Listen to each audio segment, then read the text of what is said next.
Com imagens do Roberto Aguiar, da HP Video, está começando mais um programa.net e não é no Box 21, na Carlos Von Cosers, número 304. Nós estamos na Auxílio Prev, aqui da Avenida Bento Gonçalves, em Porto Alegre, a sede principal da Auxílio Prev. Nós vamos conversar com a doutora Ana Cristina de Oliveira sobre direitos e deveres do trabalhador, né? A relação de trabalho nas empresas, e vamos, se ainda der tempo lá no final, vamos falar da moda, que é o tal de assédio moral, né?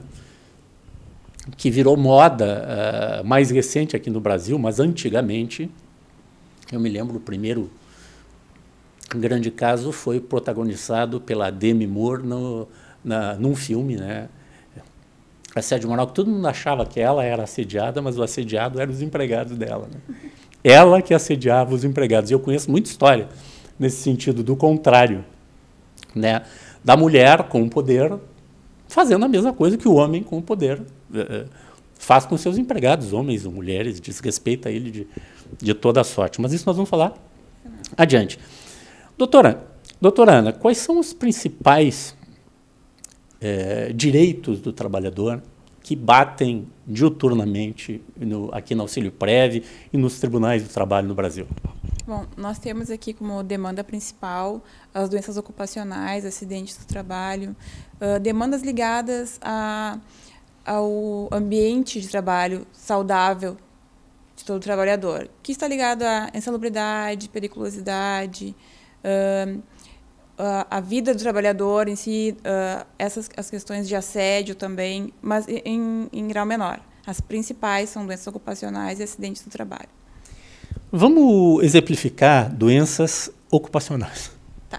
Essas doenças ocupacionais são todas as doenças que surgem em razão do trabalho ou durante o trabalho em razão dele. O esforço repetitivo, LER, né, que é conhecida como LER, os acidentes do trabalho, no caso do trabalhador ter perda de algum membro, ficar com uma sequela, alguma lesão, sofrer algum dano na sua saúde, na sua integridade física. Geralmente, isso ocorre, né, nas empresas grandes, que têm um grau de produtividade muito alto e tem uma rotina de trabalho muito estressante. As pessoas acabam tendo a saúde, né, e até a vida social lesada em razão dessas atividades. Alguns exemplos, doutora, assim, a senhora falou da LER. Vamos dar exemplo. As telefonistas, ela trabalha o dia inteiro, além de estar com o fone no ouvido, aquilo que incomoda, falando o tempo inteiro, ela já tem uma jornada de trabalho diferenciada, recebe alguma coisa também diferenciado em cima do seu salário, mas poderá ter alguma indenização por uma doença, parece conhecida como da telefonista, é isso mesmo? Isso, cotovelo de tenista é uma doença. Cotovelo de tenista. É uma doença muito comum nas telefonistas, porque elas, além de atender o telefone, elas têm uma central, que elas ficam passando as ligações. Antigamente era mais comum, mas ainda existem essas grandes centrais, hospitais ainda têm essas grandes centrais, e elas têm um movimento repetitivo de 6 horas na jornada delas, e ficam fazendo aqui, fica o cotovelo e o braço ficam comprometidos com o tempo em razão do esforço, em razão da própria atividade. E essas doenças são bem comuns em telefonistas. Antigamente tinha os digitadores e as digitadoras da informática, né? Isso, se assemelham. Essa doença, ela se assemelha para essas atividades também. Hoje, muitas empresas já têm um engenheiro do trabalho dentro da empresa, é obrigatório pela legislação, né? Ter um engenheiro do trabalho, e ele é um cri-cri, ele é um chato, ele vai lá e olha a cadeira, essa cadeira tem que mudar, essa cadeira aí pode dar problema de coluna. Isso aqui tem que botar nos pés, aqui tem que botar um apoio para os pés, né? As pessoas muitas vezes não usam e não sabem que não pode ficar com o pé no ar, né? Tem que estar com o pé sempre apoiado. E a questão da mesa, do computador, hoje, tu tens que ter sempre o cotovelo apoiado, tá? Que outros exemplos que a gente pode dar desse tipo de coisa que acontece, que a gente até não percebe, né, no trabalho das pessoas, que estão fazendo um serviço comum de escritório e não cai a ficha que pode ter uma lesão que vai se acumulando com o tempo e pode mais tarde gerar um problema de saúde grave. Os problemas de coluna são os mais comuns. A postura, que a pessoa fica sentada na cadeira, geralmente ela é mais curvada, né? E essa postura é uma coisa de apoio do cotovelo e tem que manter a coluna ereta. Não ficar o tempo inteiro sentado, procurar ter uns 10 minutos para sair, ou até menos, mas circular, não ficar o tempo inteiro sentado e cuidar bem a postura para depois a coluna não sofrer com isso. E, geralmente, quem trabalha em escritório e que não é uma coisa de produção, que fica circulando mais, tem esse tipo de problema. Acaba tendo uma lesão, ou ficar muito sentado, ou levantar muito peso. A postura, quando vai levantar peso, quem trabalha em produção de artigos mais pesados, vai carregar caixas, deslocar de um lugar para o outro, ou até abaixar para botar em alguma esteira. Cuidar a postura, porque a curvatura e a forma quando tu levanta, o esforço que tu faz na coluna pode te gerar lesões graves a longo prazo. Vou fazer uma pergunta do outro lado. Eu sou empregador. Tá? Tenho lá, os empregados trabalham na minha indústria.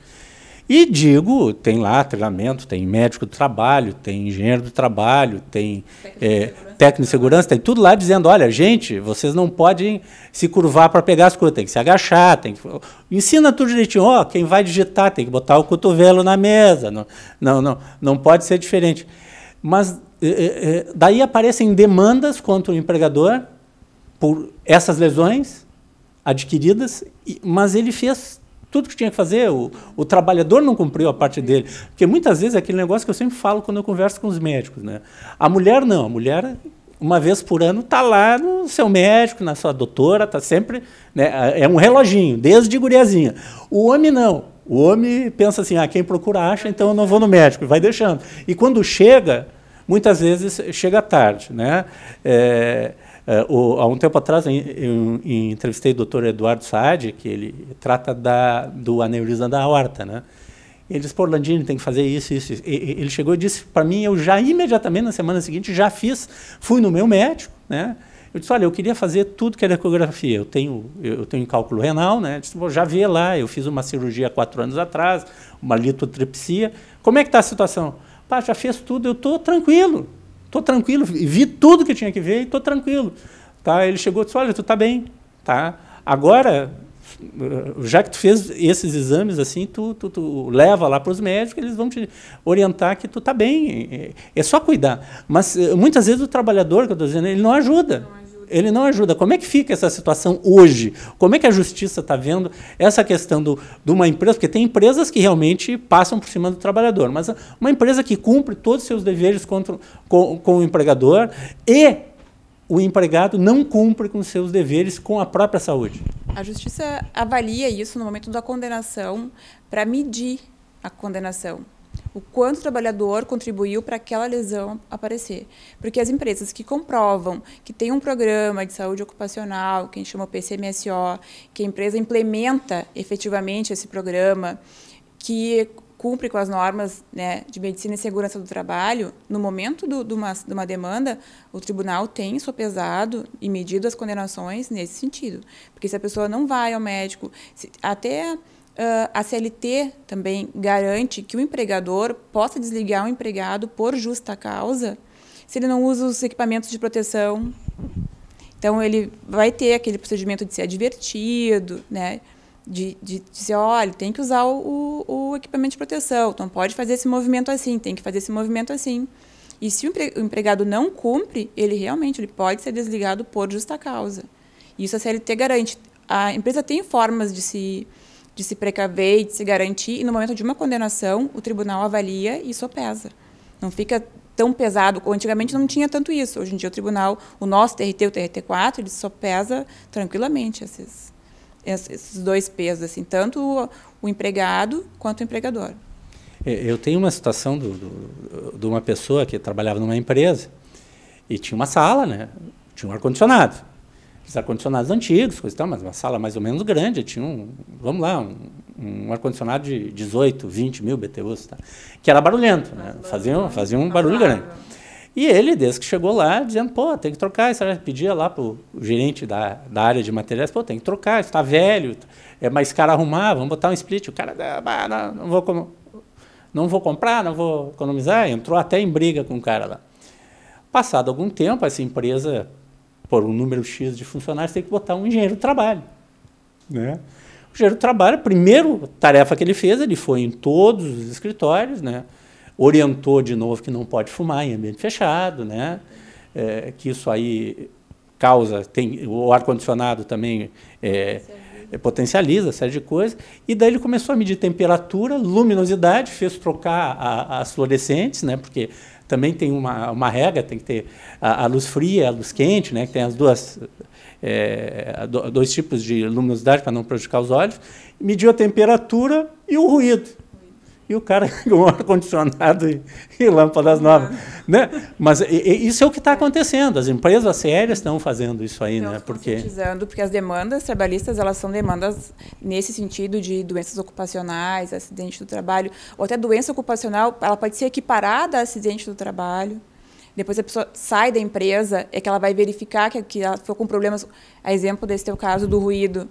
Ele pode ter saído da empresa e ter verificado um tempo depois que ele está com problema de audição. E podia ser daquele ar-condicionado o tempo inteiro. Certamente.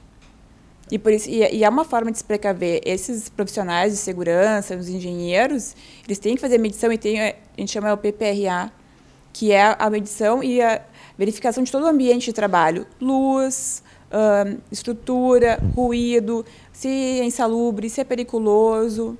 Isso tudo é avaliado. E esse tipo de coisa também vai para dentro do processo. É uma forma da empresa provar e que ela tem aquilo ali, que ela cumpre aquilo ali. Então, essas demandas, elas são altas. Então, as empresas estão se conscientizando. Não só pela condenação, mas porque o trabalhador tem que estar bem para produzir melhor, para ter a produção da empresa não ficar comprometida porque o trabalhador não está bem. Essa conscientização está acontecendo, ela é paulatina, mas muitas empresas já cumprem isso, o que é bem importante. Mas a gente ainda tem muita demanda com pessoas com problemas ocupacionais bem sérios e bem graves, que acabam sendo apresentadas por invalidez, tamanha lesão na saúde e física da pessoa. Doutor, eu vou lhe contar uma história. Eu tenho algumas experiências na vida. Em 1996, eu trabalhava numa empresa, uma grande empresa gaúcha, e foi bem na época que começou aquelas proibições do fumo no ambiente de trabalho. E nós querendo... Olha, não pode, tá, fizemos o fumódromo dentro da empresa. Daí os que não fumavam continuavam reclamando, foram no Ministério do Trabalho, né, fizeram denúncias, e o Ministério do Trabalho foi lá e, multa na empresa. Multa, vamos lá, na época, R$ 2.600, que era uma multa pesada. Daí é 5 vezes isso depois, na reincidência, 5 vezes, né? Mas pagar tem mas o que aconteceu? 30 dias depois, nós restringimos mais o fumódromo, fizemos o que disseram, tem que botar um exaustor no fumódromo, só que o seguinte, os caras do andar de cima abriam a janela, o exaustor saía e subia na circulação. Resumo da história, 30 dias depois vai lá de novo o Ministério e multa. Né? De novo, uma multa... Incidente maior, mas a culpa não é nossa. E nós, querendo restringir o fumo na empresa, e os diretores, o gerente já não fumavam mais, a gente dando exemplo, coisa e tal. Daí, vamos lá. Passou um tempo, botamos o fumódromo no térreo, lá embaixo, com uma cobertura, né? E o pessoal fumava lá e o que aconteceu? De novo, janelas abertas em cima, o fumo subia, encanava ali, era um corredor, né? Encanava, subia, foi lá o Ministério, terceira multa, proibimos de fumar nas dependências da empresa. Ponto. Não tem saída. Não tem saída. O que a gente tem percebido, e agora, recentemente, novas legislações, não pode fumar, acho que agora no final do ano já não pode fumar mais em restaurante, nem ambiente fechado, só na rua. E em Hong Kong, por exemplo, lugar que eu conheço, que é absurdo, tem lá um postezinho com um cinzeiro e tem uma circunferência, assim, eu acho que é 5 metros de diâmetro que tem, na rua, ao ar livre, e pode fumar ali. Se botar o pé fora, é 500 Hong Kong dólares de multa, equivalente aí a uns $80, tá? R$160, R$170. Doutora, essa questão do fumo no ambiente de trabalho ainda causa muita controvérsia entre fumantes e não fumantes, e o empregador, que no final é ele que paga o pato e as multas? E as multas. Sabe que hoje em dia não se vê mais isso de fumar no ambiente de trabalho, nem tão pouco fumódromos. Acabaram com os fumódromos também? Acabaram com os fumódromos. Quer fumar, fuma em casa ou na rua? Ou na rua. E eu já vi casos do trabalhador ser advertido por estar durante o horário de trabalho fumando próximo Saiu para fumar? Saiu para fumar e nesse caso estava ventando fumaça e os colegas estavam reclamando que estava cheiro de cigarro e ele foi advertido e poderia ter sido desligado se fosse reincidente, né? No caso ele foi cauteloso e não reincidiu mais, mas poderia, não tem, a conscientização está total, não se verifica mais quase esse tipo de coisa. Isso foi uma boa evolução. Assim. Ana, um negócio assim, eu conheço algumas pessoas que fazem recrutamento e seleção de maneira profissional para empresas, né? E se faz aquelas perguntas meio imbecis, tipo aquela que tu está entrando nos Estados Unidos, pergunta se tu está levando alguma droga, alguma coisa proibida, está levando ar, mas na entrevista sempre se perguntou se o cara bebia, né? Se a pessoa bebia. Não, e fumar até não tanto. Hoje se pergunta se fuma e as empresas não querem fumantes, porque o fumante tem a produção menor por causa disso. Ele sai 15, 20 minutos para fumar. É verdade. É real isso? É real. E em alguns casos, para as mulheres, eles questionam se tem filhos. Porque se tem filhos, se tem um comprometimento, se é pequeno, se é adulto. E isso não é uma coisa aberta, é uma coisa muito velada, mas ocorre, sim. Não pode ser aberta porque é uma discriminação, né? Isso não pode existir. Mas ocorre, sim. Sabe que no mundo real isso ocorre. E não admitem mesmo, porque se tem 1, 2, 3 filhos, não vai se comprometer tanto com o trabalho quanto a empresa precisa que a pessoa viaje, que a pessoa não vai se enquadrar no cargo, não vai poder viajar. Isso é bem, bem real. Eu vou dar um corte de idade que não é mais real hoje, tá? Até alguns anos atrás, muita empresa não contratava mulheres com menos de 35 anos, porque ela estava na fertilidade e podia ter filhos. Hoje a gente sabe que mulheres com 35, 45, 50 anos estão tranquilamente, estão férteis e tendo filhos e sem nenhum risco, como os riscos que a medicina evoluiu, o pré-natal evoluiu, né? Então a mulher está mais tranquila de ter filho depois dos 35 anos. Né? Também evoluíram. Também. Hoje em dia várias empresas preferem ter na sua equipe mais mulheres do que homens. Porque as mulheres têm uma produtividade diferente, elas focam mais, elas conseguem fazer várias coisas ao mesmo tempo que os meninos, né? Não tem tanta... Estou sendo discriminado aqui, eu estou sendo assediado moralmente e está sendo gravado aqui. Doutora Ana, como é que é a história? As mulheres são melhores que os homens? Não são melhores, elas têm uma capacidade de desenvolver muitas tarefas ao mesmo tempo que não acontecem com os meninos. Eles desenvolvem muito bem uma tarefa. Agora, as meninas conseguem se desvencilhar em várias, coordenação de equipe, até o fato da sensibilidade feminina, né? Os meninos já não têm esse jogo de cintura, né? Ser uma equipe só de mulheres, né? Eu já vi em várias empresas esses casos de a preferência para o cargo ser feminino. Gente, eu acabei de ser assediado moralmente por ser homem. Daqui a pouco ela vai dizer que eu sou careca também. Mas é um negócio interessante, a gente está brincando, mas como mudou a relação de trabalho. Né? Até há pouco tempo, lugar de mulher era na cozinha. Até recentemente um imbecil andou dizendo isso na televisão, lugar de mulher na cozinha. Eu digo, olha, com todo orgulho, realmente a cozinha e a casa, a lida doméstica, fez que a mulher fosse uma multitarefa. A mulher realmente consegue executar, criar e educar os seus filhos, né? Trabalhar e ainda cuidar da casa, coisa que o homem não faz. Ela tem uns dons, uns dotes diferentes do homem. E eu tenho percebido também em vários ramos de atividade que as empresas têm dado preferência para a mulher, porque a mulher é mais cumpridora de seus deveres e obrigações.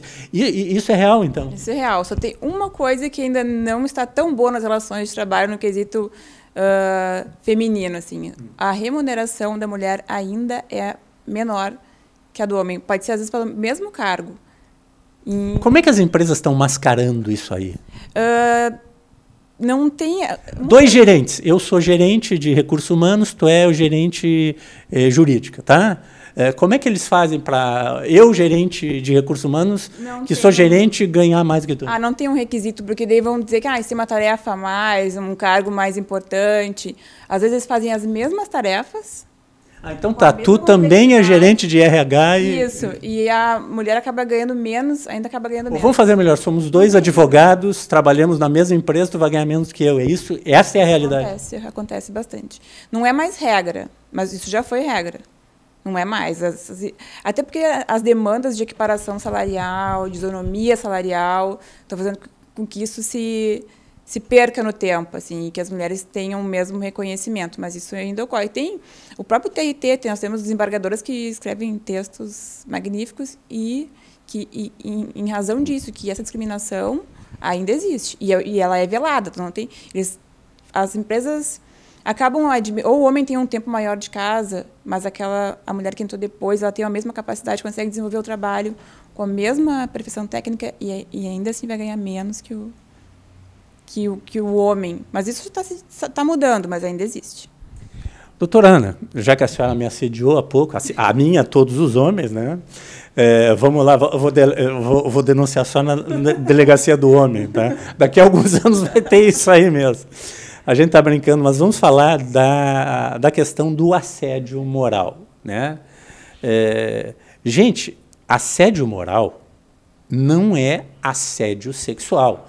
Também é. Também existe. Também é. Vamos lembrar do filme da Demi Moore com Michael Douglas, né? O filme aquele famoso, que ele era assediado sexualmente e moralmente por ela, queria favores dele, e ele não fez, né? Foi fiel à sua mulher, acabou indo para a rua, coisa e tal.